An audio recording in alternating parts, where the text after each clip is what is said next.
Pierre-Édouard Stérin, le George Soros de la droite, quelque part. Ça me fait marrer de dire ça parce que, genre, voilà, Édouard Stérin, dont vous avez sûrement déjà entendu parler. Le mec qui a réussi à faire fortune avec une des idées les plus gaze de toute l'histoire, à savoir les box cadeaux, là, je sais pas comment ça s'appelle, là, j'ai un trou de mémoire. Mais vous voyez, c'est cette espèce de truc qu'on offre aux gens quand on sait pas quoi leur offrir, qu'on n'a pas d'idée, les smart box, voilà, c'est ça. C'est ce mec, cette espèce de putain de parasite capitaliste, parce que vraiment, pour le coup, les smart boss, c'est du parasitisme capitaliste. Genre, j'ai pas d'autre définition de ce que c'est, tu vois. Enfin, c'est vraiment un mec qui vend des trucs que les gens n'utilisent pas, à la fin, ça crée de l'argent gratuit. Enfin, c'est vraiment une folie. Il a racheté Brut, pardon. Ah, ça, je savais pas, c'est un peu une dinguerie. Bref, Édouard Stérin, c'est un peu cette espèce de mec qui est turbo d'extrême droite, qui, genre, défend des trucs absolument dégueulasses. Et qui du coup a décidé de publiquement annoncer qu'il allait financer l'extrême droite, voilà, tel le milliardaire des ténèbres, enfin le millionnaire je crois, ou je sais plus s'il est milliardaire, des ténèbres qu'il est véritablement. Alors moi ça me fait rire parce que t'as toute l'extrême droite qui dans leur petite théorie du complot un petit peu médiocre, je sais pas quoi, enfin bref l'extrême droite qui vient nous dire que en fait soi-disant les LGBT en fait et le lobby LGBT serait financé dans l'ombre par des milliardaires généralement juifs qui en fait ont pour objectif d'affaiblir la race blanche, je sais pas quoi, pendant que eux littéralement ils ont vraiment un putain de milliardaires d'extrême droite qui les financent en fait. Genre, c'est-à-dire qu'ils nous accusent genre d'avoir ce dont eux bénéficient en permanence depuis le début. Bref, ça rend complètement taré. Merci. Ouais, c'est Rodolphe Saadé qui a racheté Brut. Rodolphe Saadé, c'est pas le pire milliardaire, ça reste un immonde parasite, mais c'est loin d'être le pire milliardaire d'extrême droite de ce pays. Donc en vrai, genre, ça m'aurait buté aussi hein, quand même que genre Édouard Stérin il rachète Brut, ça aurait été violent quoi. Bref. L'extrême droite et son mécène, Pierre-Édouard Stérin, s'infiltre à l'université catholique de l'Ouest. Tiens. Le mécène revendiqué de l'extrême droite française finance depuis 2023 l'université catholique de l'Ouest, révèle Disclose. La topette et reflet.info.abrité. Ah non, d'accord. La topette et reflet.info. D'accord, ok, donc les trois gens qui révèlent ça, c'est Discord, la topette et reflet.info. Abrité derrière un discret fonds de donation, Pierre-Édouard Stérin, qui rêve de reconquête culturelle et politique, investit l'un des plus importants établissements privés du pays, où nombre d'enseignants et d'étudiants sont déjà acquis aux idées de la droite radicale. C'est l'un des plus importants établissements d'enseignement privé en France, avec 8 campus implantés dans l'ouest du pays, et 2 autres récemment créés à La Réunion et en Nouvelle-Calédonie, en Kanaky. L'Université catholique de l'Ouest, UCO, accueille pas moins de 13 000 étudiants chaque année. Elle attire aussi des personnalités politiques de premier plan, comme François Bayrou ou Bruno Retailleau.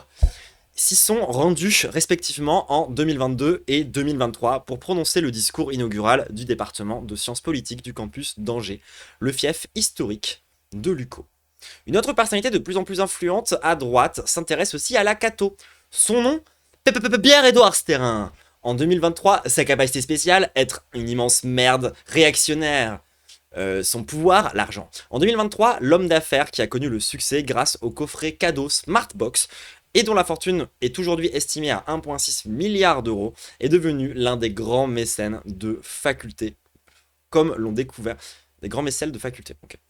Comme l'ont découvert Disclose, le journal de Maine-et-Loire, la Topette.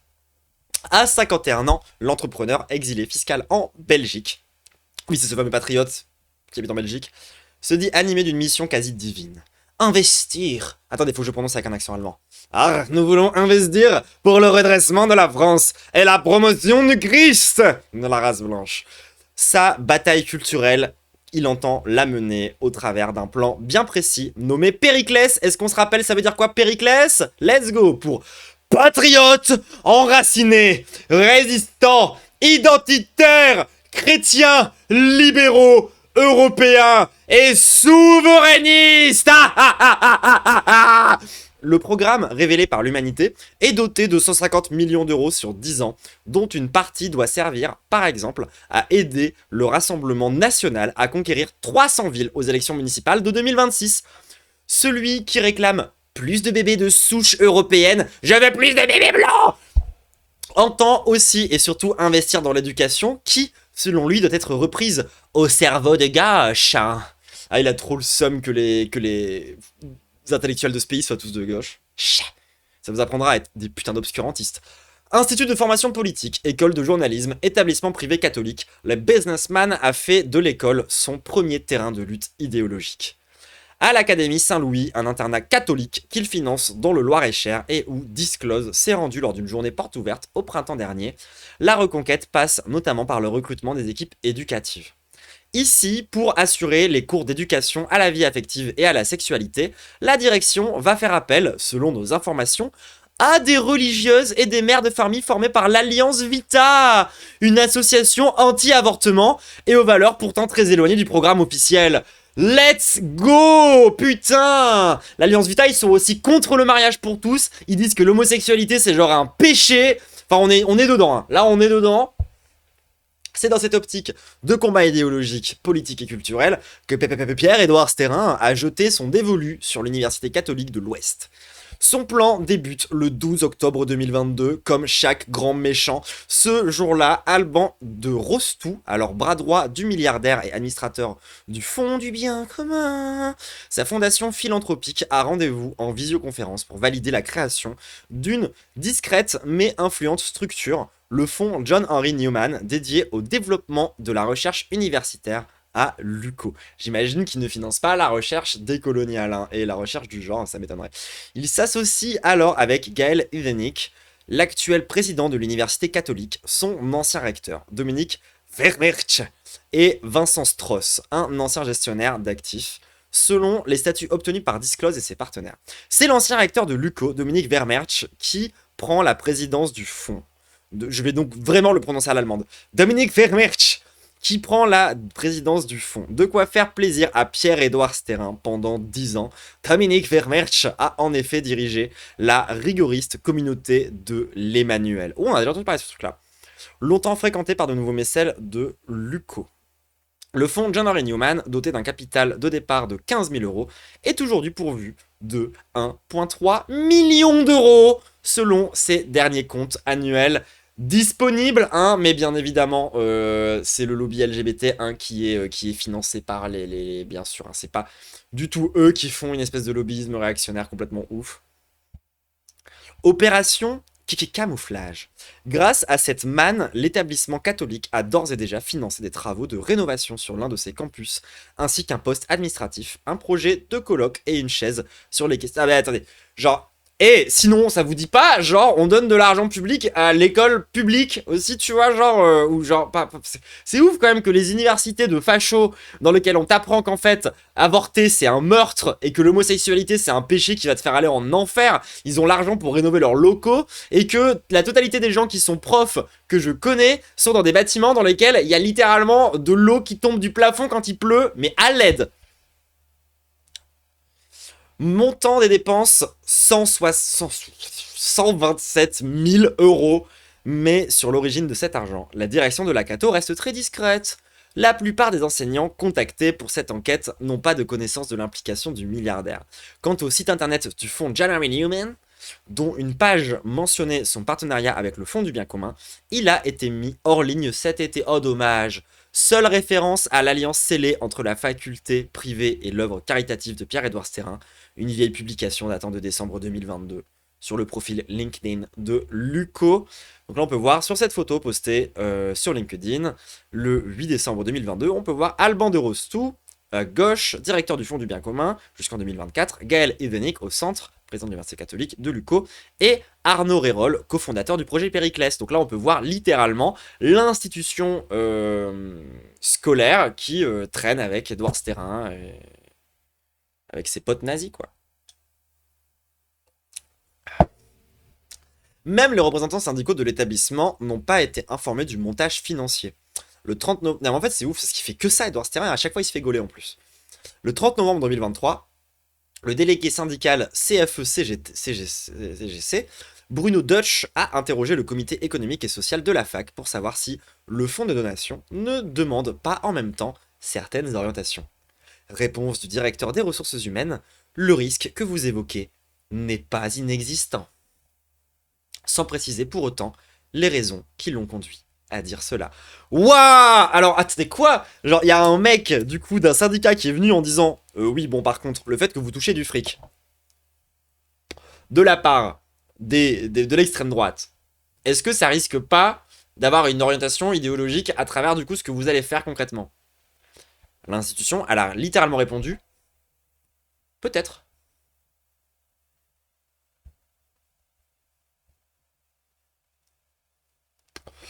Luco regretterait-elle d'avoir pactisé avec le saint patron de l'extrême droite? Bon, il y a aussi Bolloré, hein, un saint patron de l'extrême droite. Contacté par Disclose et la Topette, la direction de la faculté assure que son sulfuromécène n'influe pas sur les choix de projets portés par Luco. Bien sûr, il investit par gaieté de cœur. Et que le fonds John Henry Newman n'est qu'une fondation parmi d'autres. Certes, son apport financier demeure pour l'instant modeste au regard des 50 millions de recettes annuelles provenant des frais d'inscription et des subventions publiques. Oui, parce que je vous rappelle que les institutions privées sont financées par le public. Mais la participation du fonds John Henry Newman dans les affaires de l'école serait amenée à grandir. Il entend multiplier ses actifs par 20 d'ici 2030, soit un engagement d'environ 20 millions d'euros. Voilà, en fait, ils sont en train de tenter de discrètement racheter en fait l'université à travers des donations et des fonds philanthropiques, tu vois, qui n'ont rien à voir avec des fonds d'investissement. Non, non, non, c'est des fonds philanthropiques, bien sûr. Bien que le fond du bien commun de Pierre-Édouard Sterrin se présente à Disclose comme apolitique. Oui, oui, apolitique. Pierre-Édouard Sterrin, il est complètement apolitique. Il suffit de regarder ce que veut dire Périclès, par exemple. Patriote, enraciné, résistant, identitaire, chrétien, libéraux, européen et souverainiste, mais apolitique et neutre de toute évidence. Hein. Non, non, c'est vraiment pour aider les gens. Hein. C'est apolitique, quoi. Pour cause, avec son statut de membre fondateur, le milliardaire peut peser de tout son poids sur les choix des projets initiés par la fac où ses idées sont déjà bien représentées. Notamment au sein de son département de sciences politiques et de droit. Ouais! 15 enseignants. Ah oui, moi en fait à la base j'étais pas sûr de vouloir le lire parce que Edouard Sterrin c'est un peu tout le temps la même chose. Mais j'ai un petit peu lu en diagonale quelques passages et j'étais en mode oh là là, oh là là, OMG, envie d'en parler en live. Disclose et ses partenaires ont pu identifier 42 professeurs dans cette filière durant l'année scolaire 2024-2025, et ce sur les deux principaux campus de Luco, à Nantes et Angers. D'après notre enquête, 15 d'entre eux ont des liens avec des organisations conservatrices et des mouvements d'extrême droite. Parmi ceux-là, 8 sont directement affiliés à des instituts soutenus par Pierre-Édouard Sterrin et Philippe Davilliers, l'ancien président du conseil départemental de Vendée et fondateur du Puy du Fou, ainsi qu'une des personnalités politiques les plus ridicules de l'histoire, je pense. Enfin, Philippe de Villiers, c'est vraiment un clown. L'un des exemples les plus emblématiques n'est que Pierre-Hugues Barré, le directeur du master de droit public à l'UCO à Nantes. Fine moustache, taillée à l'anglaise, l'enseignant de 31 ans s'est fait connaître des milieux d'extrême droite pour avoir animé pendant au moins un an le compte Twitter anonyme @moralicide. J'étais pas sur Twitter, enfin je n'ai pas suivi cette histoire, je sais pas qui c'est. Celui qui était alors âgé de 18 ans avait pour image de profil une miniature d'Adolf Hitler et n'hésitez pas à étaler des provocations racistes à ses quelques 6000 abonnés. Allez, let's go. Bah bien sûr, trop bien.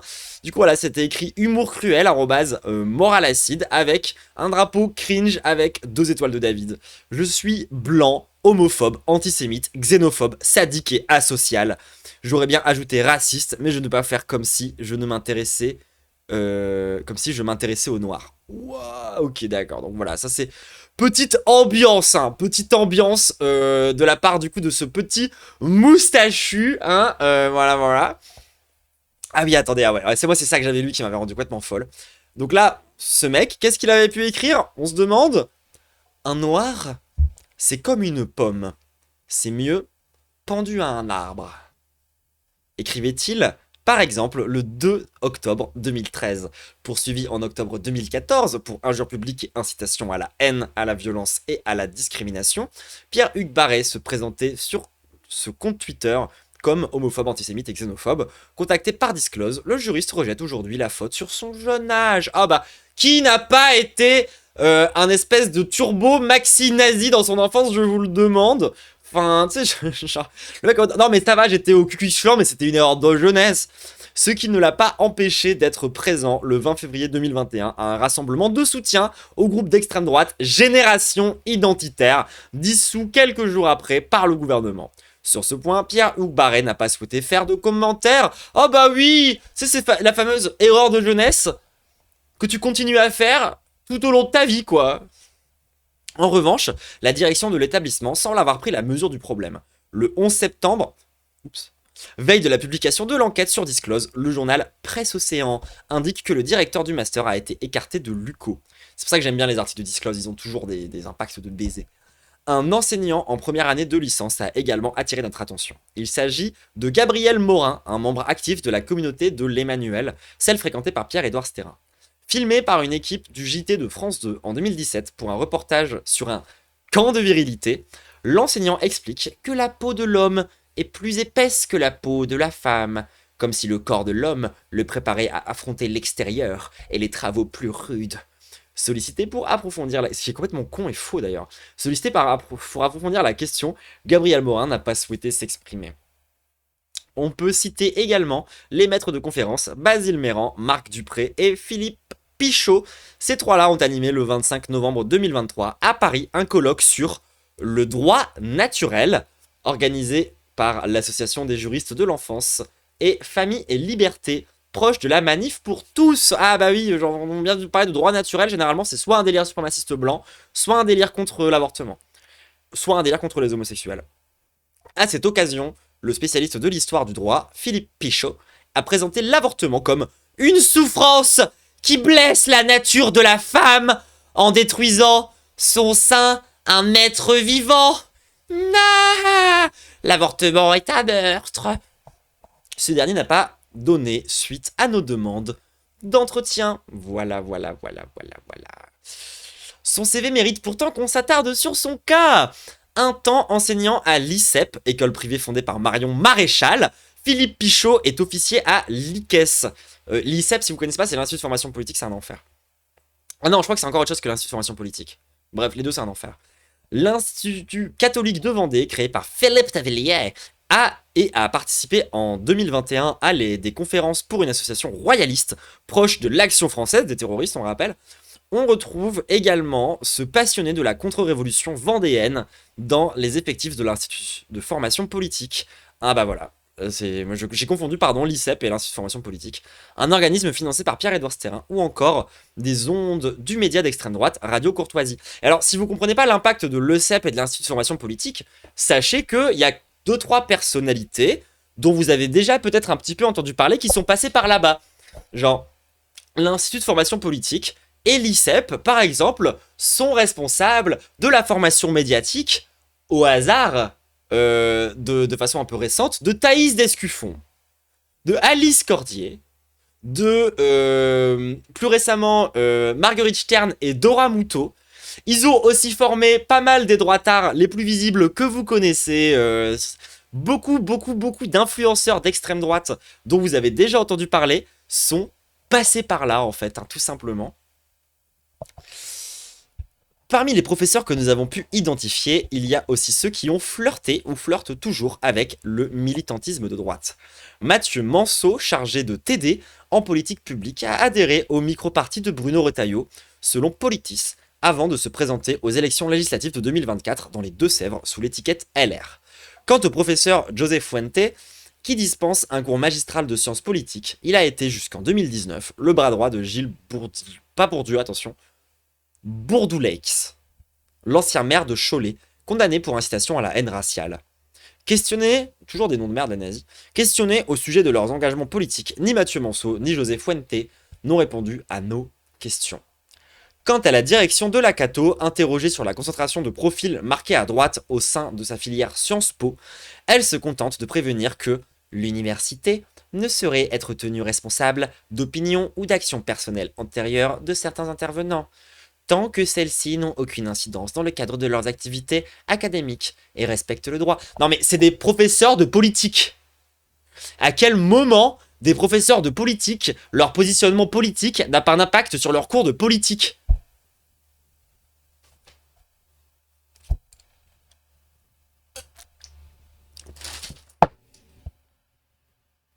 Dans ce cas, que dire du cours magistral intitulé Politique et communautarisme? Ah bah voilà. Et je pose une question, démonstration en direct, qui figure en bonne place du catalogue 2025-2026 de la filière Sciences Po. Attendez, il y en a d'autres? Oh, 404.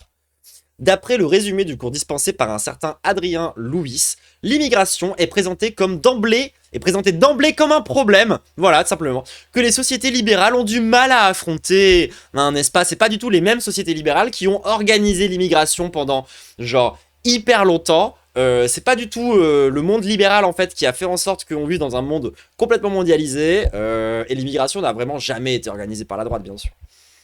Voir un ennemi intérieur ou extérieur. Allez, petit clin d'œil à Philippe Pétain. Interrogé sur le choix des mots, Adrien Louis assure à Disclose que son cours fait état des argumentaires avancés à droite comme à gauche, avec la liberté et la rigueur consubstantielle à la vie universitaire. D'accord, bah du coup tu me diras ce qu'ils en pensent, les économistes par exemple de l'immigration. Est-ce que, je sais pas moi, les économistes et les sociologues qui sont du coup des scientifiques, hein, donc qui ont tout à fait leur place en fait dans la vie universitaire. Qu'est-ce qu'ils en pensent et pourquoi tu ne les écoutes pas et pourquoi t'es pas d'accord avec eux? Bizarre. Bébou. Allez, deuxième chapitre, propos racistes et croix celtique. Côté étudiant. Ouah, alors là putain ça va être fort, hein, parce que si ça c'est les profs, je vous laisse imaginer la gueule des étudiants.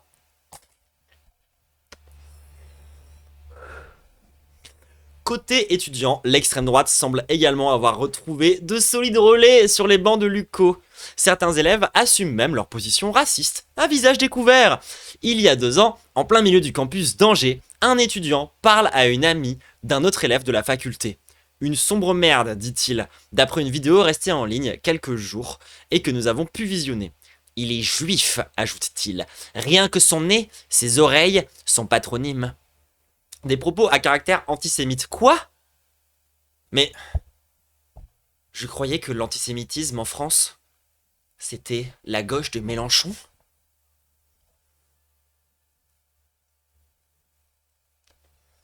Je ne l'aurais jamais vu venir. Oh mon Dieu. Des propos à caractère antisémite, donc, qui auraient pu conduire à son exclusion définitive de l'établissement. Pourtant, la direction de la faculté, mise au courant des faits, a décidé de le suspendre seulement 2 semaines. Ah bah oui, 2 semaines pour tenir des propos antisémites finalement. Pourquoi une telle indulgence? Nous avions interrogé tous les étudiants concernés pour parvenir à une sanction proportionnée, justifie le directeur de la licence, Giulio De Ligio, par ailleurs intervenant dans le think tank conservateur Academia Tocqueville, un temps mis en avant sur le site de présentation du projet Périclès de Pierre-Édouard Stérin. Donc vraiment genre, Stérin, il a toutes ses racines, toutes ses tentacules, elles sont là-bas, quoi. Une légèreté qui a un goût de déjà-vu. En 2020, un étudiant n'avait écopé que d'1 semaine de suspension à la suite de propos racistes tenus à l'égard d'une camarade noire. Selon un rapport interne que nous avons consulté, l'étudiant venait en cours avec un t-shirt de l'Alvarium, un groupuscule identitaire angevin dissous le 17 novembre 2021, en raison de son idéologie xénophone et de faits de violence en réunion. Un autre étudiant a seulement écopé d'un rappel à l'ordre après avoir envoyé une camarade originaire des Antilles une image tournant en dérision l'esclavage et partagé dans le groupe Facebook de sa promotion une image d'Adolf Hitler accompagnée d'un commentaire « Quand la prof demande quelle est la solution au conflit israélo-palestinien ».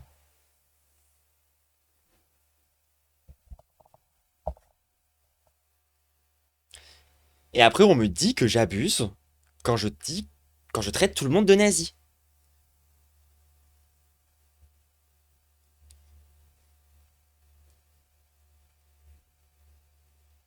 C'est genre littéralement des pétainistes. Enfin, c'est le même vocabulaire, c'est les mêmes idéologies. Je sais pas quoi dire. Ils font des références à Adolf Hitler en permanence.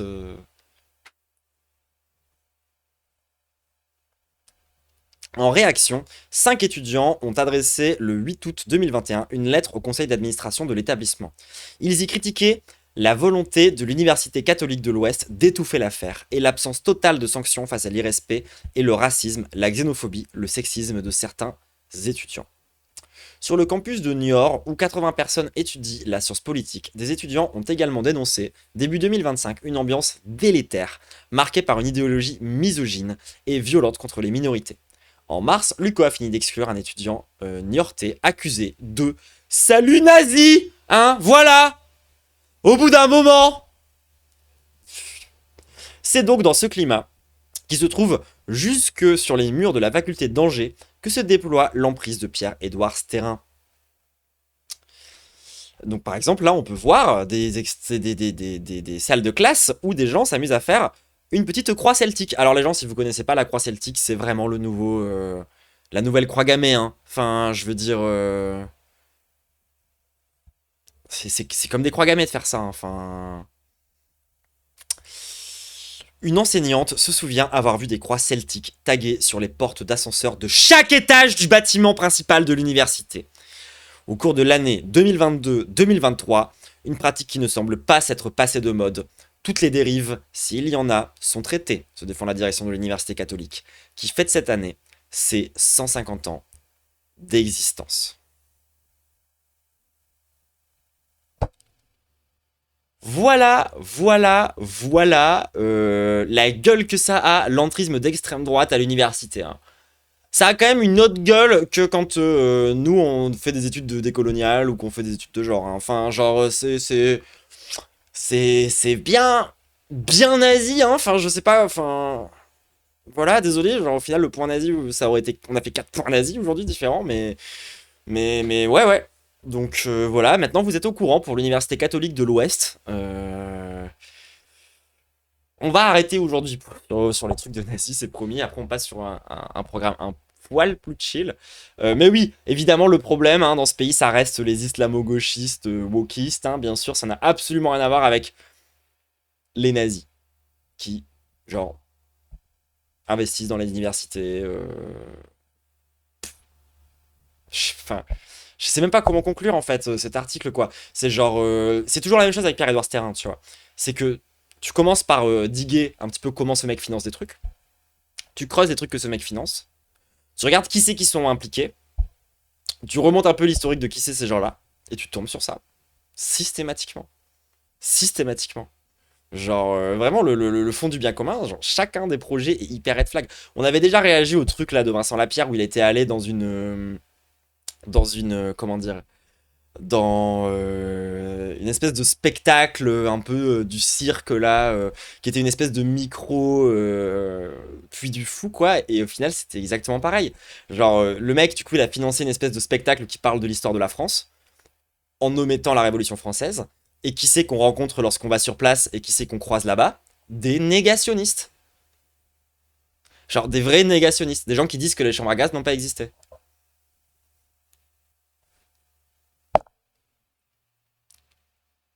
Bon bref, je pense que le taux de nazis dans ce stream n'a jamais été aussi élevé. Genre vraiment là, j'en ai vraiment beaucoup parlé aujourd'hui, j'ai l'impression.